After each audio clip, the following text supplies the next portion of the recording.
Hey there, we're the Huge Movie Fanatics, and it's Halloween season, sort of almost, and so we are going to do a franchise review of Halloween. We're going to break it up into several groupings. We're going to start with we're going to do one. We'll do the first three in one video. Yeah.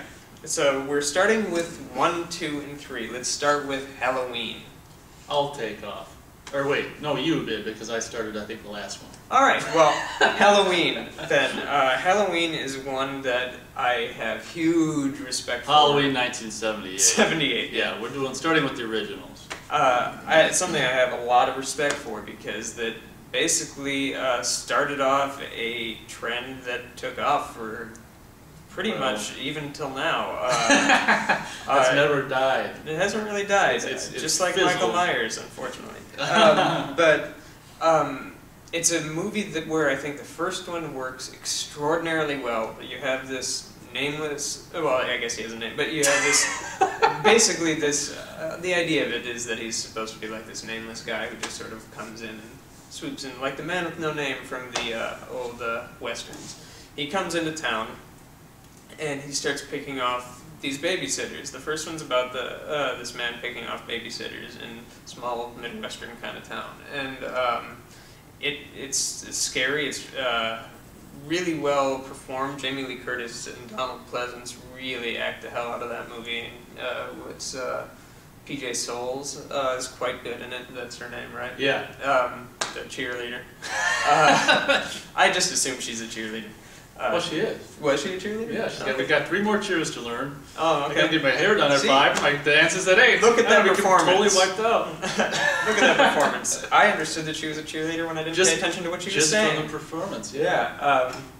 I think the character of Michael Myers works when he's just a guy that has virtually no backstory. He's just a super evil man who comes in and he is just the pure embodiment of evil and darkness and a descent into madness. And Donald Pleasance is a great character in his own right, with Sam Loomis, who comes in to try and stop him and track him down. I think that works insanely well.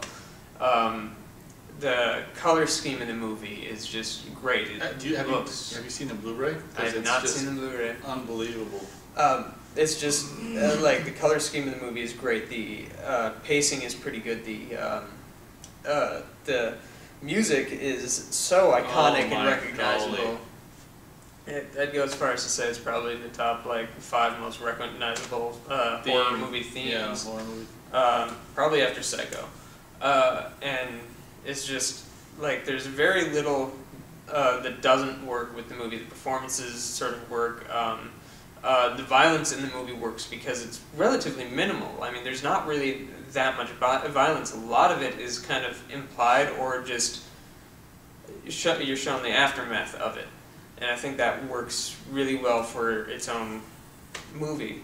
So I'd give Halloween a really strong 3.5. So there you have it. 3.5. 3.5. Halloween 1978 for me is I started getting into right in the last couple months of being 11. I just started to discover horror, and because I was kind of, when I was a kid, I was afraid of this stuff, you know. So when I was getting into the, you know, almost being 12, I felt like I was, you know, starting to get more manly and a bit, you know. But when you get older, you're like, well, this is all fake anyway, so it doesn't matter. But I was just starting to get into horror. Halloween is one of the first movies, you know, horror movies that I really saw, and you know, I just fell in love with Michael Myers and the whole thing. And it's unfortunate because Halloween is very much like I Spit on Your Grave for me. I mean, it's something that's really not in movies so much anymore, which is a more subtle kind of a pace and stuff like that, which I think is a fantastic. Still, I mean, it's not like it's. Some people might think it's outdated and boring. No, not at all. And stupid. But I think that, you know, the slow pacing and just slowly building tension is such a wonderful way to do a movie. And for me, it's just the style that I really love. And I don't know. There's not a whole lot I have to say about it. Kind of getting into too, because We're not going there yet. Oh but, no, I have two things to say. Oh, go ahead. Two things to say. I think it has put on film one of the greatest scares ever on film, which is Annie, who's in the car. who goes to the car's locked. She goes back into the house, gets the keys. She's singing that Paul song, and then she comes Yeah, back. that song's so stupid. It's so stupid, but it like you're totally listening to her, and you're just thinking like, wow, she is singing that really stupid song, and you're just going with her, and then she gets back in, she pulls the door open, she sits down, and then as the audience, you're like, wait a minute, and then all of a sudden, you with her see that like it's all foggy in the car, and that's when you're like, oh crap, and you just sort of see the minimal bit of light on his face as he just comes and he grabs her and starts choking her. Like, that is one of the scariest scenes I think that's ever been put celluloid. It was brilliant, and that. The thing that's great about it is that I think you, as the viewer, realize at the exact same beats that the character's supposed to realize, and then as soon as you realize, he pops up. Yeah. Burn. Yeah, and so that was just extraordinary. And the breathing they did for that mask. Well, right there in that scene, it's like this. Yeah. It's a little more aggressive, like and then he drags. So you can't really tell what happens, but I think he's supposed to have pulled the knife across her throat and that great, whatever the hell that music stab. Did you have another one? And then my other thing is that I really like, and it's one of the first times you get this strong female character who has been copied thousands of times by herself even in movies later. But you get the strong female character who stands up and is willing to fight back, and that was something that was virtually not done beforehand, and it was really good. I will say that like people always give her credit for being the first really strong female character in like the horror genre. Yeah, Scream Queen. Yeah, but if you do watch the movie, at the end of the day, it's the guy that comes in and saves her with the gun. It's like, don't worry.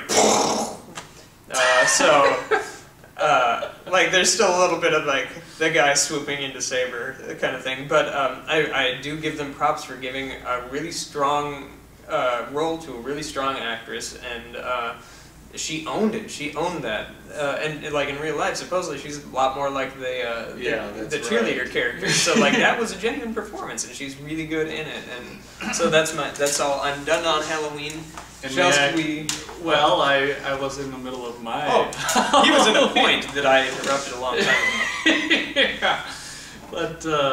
Christ, no, I forgot what I was going to... Because when you talk, it's good because that makes me think of things, but by the time you're done talking 30 minutes later, I forget. That's all right, that's what we're here for, so don't worry about it. But basically, the stuff he covered, I probably agree with. I don't know where the hell I was going.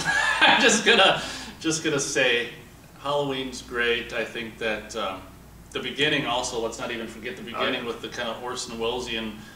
it's not one take, but it's supposed to look like one take. It totally feels like it obviously feels like the one take, where it comes around the corner. I mean, this is John Carpenter's, official, I mean, he did Dark Star, which was a student film, and his first real movie is still on Precinct 13, so this is like his third movie. And again, it's just, back then in the day, like, some of these people, like John Carpenter, their first movies were just like, wow, and...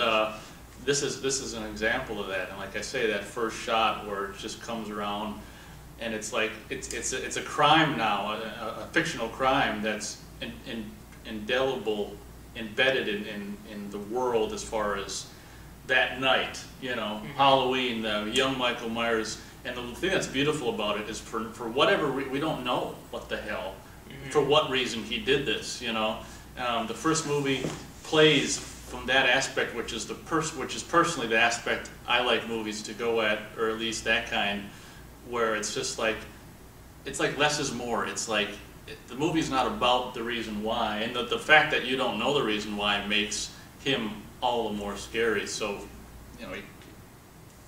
it was just a wonderful tale that I think they wrote in like a week or a couple weeks or something like that, because they were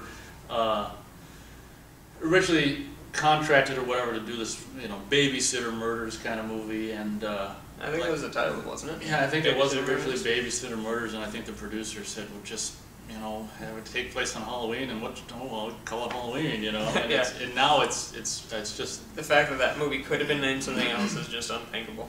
yeah, it's just crazy. But I think that I don't know. I think I pretty much summed it up. That Halloween is one of those amazing, and it's a perfect example of the great art of subtlety that can be applied in the movies. And it takes the Texas Chainsaw Massacre kind of what you don't see, you think you see approach as far as the violence, which I don't know was a budgetary maybe choice, which is fine. For whatever reason, it's a great style, which It worked. it worked. Yeah, you don't ultimately you don't need to see the blood, which we'll get to, which they thought they needed to, and why don't we go right into That brings us to Halloween 2. Halloween 2, 1981. Yeah, 1981. That's a movie that I have many. Oh, did I give stars to Halloween? 4 stars. Yeah, 4 stars. I think you said that. Okay. If not, he gave that 4 stars. I gave it 3.5. Halloween 2 is a movie I have very, very strong feelings about because I very much do not like it. That said, there are definite things I do like about it. I like the setting in the hospital. That's a great idea. I like the character of Donald Pleasance sort of leading the thing through, and it becomes pretty much his story. The things that the color scheme and the scares still are same really director of photography, Dean Cundy. It still it looks like the first one, which I really liked, and that's what works with it. And the pacing is pretty good. But the things that I don't like about it is you had this strong female character from the first one who's relegated to the role of the screamer in the second one. Her entire role in that movie is to go, "Ah, ah," and she does that weird, like, little kind of shuffle walk thing where she can't really move. Well, that's where she's on the ground in the parking lot and her leg, like... Yeah, like... I'm like, what's your leg doing? Like, you just took this great character and... You took all of her character away from her so that you made her just another victim who ultimately carries the last half of the movie, but pointlessly. They realized what worked in the first one was that Michael Myers could be anywhere and kill anybody. And after the opening shot of this one where he just kills that random neighbor, which I thought worked very well. But why? I'm trying to figure out why. Then there's a whole bunch of people who just randomly get murdered, and there's no attachment to them, as there was in the first one. You were attached to each of the people who gets killed, except the dude on the side of the road who he stole the jumpsuit from. But you have attachment to everybody in the first one. In the second one, the only person that you really feel attachment for is that nurse. Well, not even that. It was when they opened they're closing the body bag on Annie. Like oh yeah, I missed her. Like that was pretty much my only gut reaction in that movie. I was oh yeah. The only victim you cared for in that one was someone killed in the first one. Yeah, exactly. It was a cameo, basically. A victim cameo. That doesn't even happen very often. Not often. It happened in Underworld 2. Okay, well, but I believe you.